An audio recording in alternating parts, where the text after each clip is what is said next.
Well, in a previous video, we reviewed how to create a grid document in Photoshop from scratch.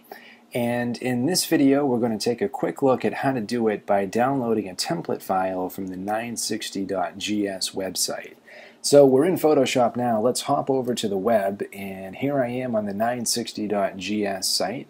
You'll notice in the upper left corner here we have a download option. And this includes a whole bunch of template files that we can use in different programs to speed up the process of using a 960 grid system. I'm going to click to download this file, and once it's downloaded, I'll open it up. It is a zip file, so we'll uncompress it, come over to our Finder, and pull up the file here, jump into it. Okay, so we have a bunch of different folders. We're going to go into templates. And from there we have folders for a bunch of major programs. We'll come into Photoshop and see that we have 3 files.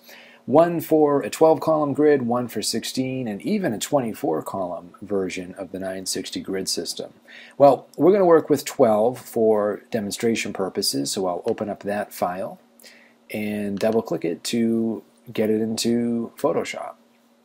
Okay, so here we are in Photoshop with our template file from the 960 website, and this saves us the trouble of creating all of our guidelines.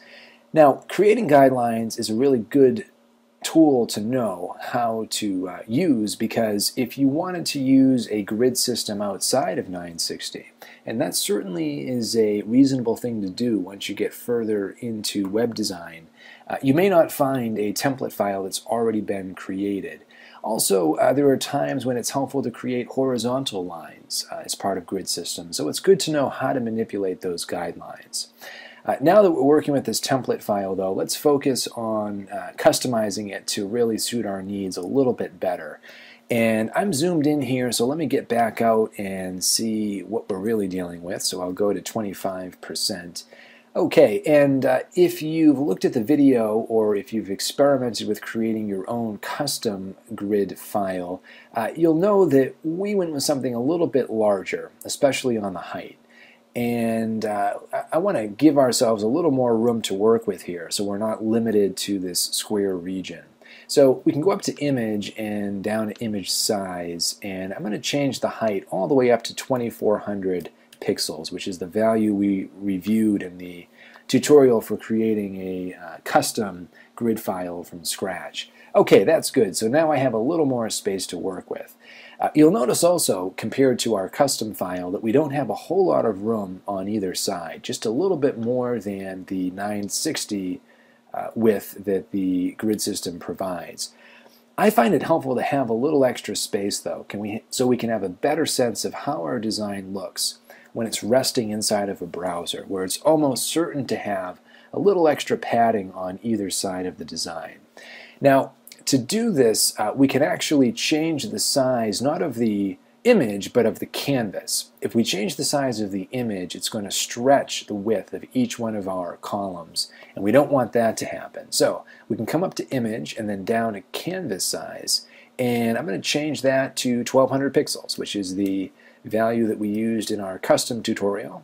Click OK. And now we have a little space on either side, which better replicates what happens when our design is sitting inside of a browser. So those are some basic tweaks we can make. Let's zoom in here to get a better sense of what this template file is giving us.